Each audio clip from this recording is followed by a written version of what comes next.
Vo februári 1945 sa pri našej obci zrútilo jedno z najväčších bombardovacích lietadiel tej doby. Lietadlo využívala 726. Peruť 451. bombardovacej skupiny 15. americkej leteckej armády až do havárie pri našej obci Maďaršov.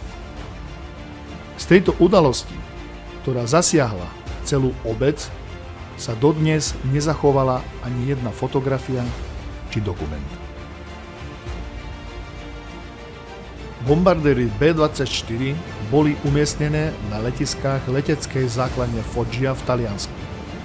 726. bombardovacia peruť vzlietla z polného letiska Castelluccio 7. februára o 9:15. Ich cieľom bolo zbombardovať sklad paliva v Korneuburgu, severne od Viedne. Počasie prijalo, nemecké stíhačky v tejto fáze vojny už nepredstavovali výraznejšiu hrozbu, takže letci očakávali rutínu misiu.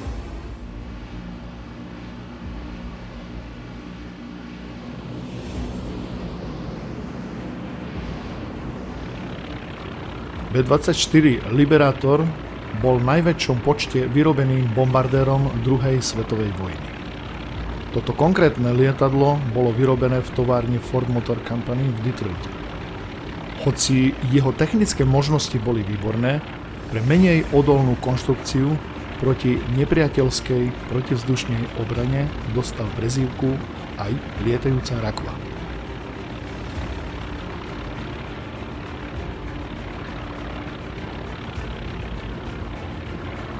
Štandardná 10-členná posádka bola pre túto misiu doplnená o radarového operátora, ktorý obsluhoval veľmi moderný H2X prezývkou Niki radar, a druhým pilotom bol veľmi skúsený letecký dôstojník major Reichenbach, ktorý bol v civile uznávaným basketbalistom.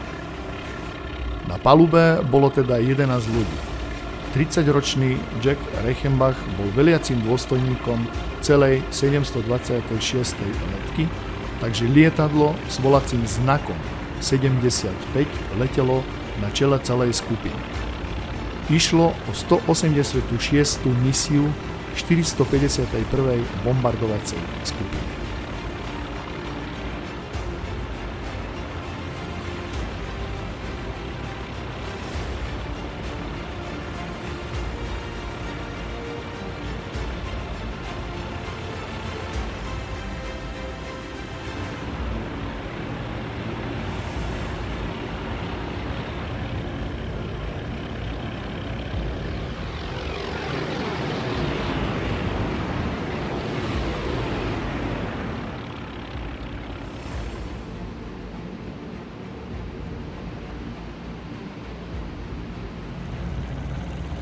Nad cieľom sa letka dostáva do mimoriadne intenzívnej protilietadlovej palby.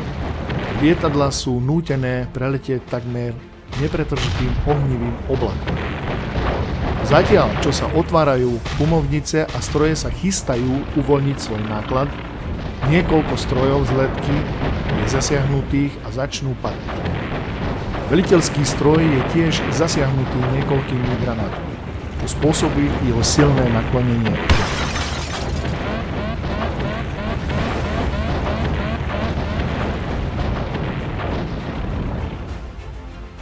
Vojnový veterán, ktorý letel v tej istej formácii, takto opisuje udalosti.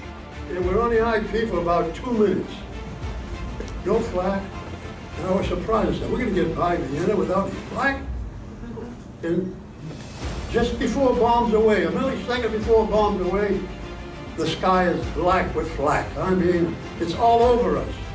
They had been tracking us, and they hit us. And just at bombs away, the Naylor's crew, which is the alternate leader, he receives a direct hit. And the plane lifts like a feather, and all of a sudden it turns over. I look at that thing and you can put a hole in the belly, you can put a jeep in it, and down it went. Navigátor prepadne cez otvor v nosovej časti trupu. Pádne prežije.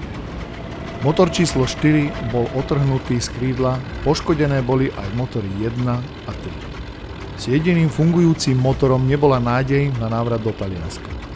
Lebo Liberátor už nemohol ani stúpať, ani manévrovať.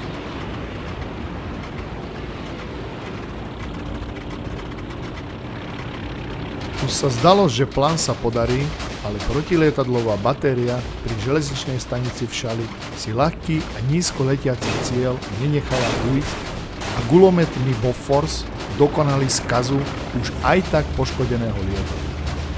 Pilot Naylor otočí stroj na juh a vydá rozkaz na opustenie lietadla.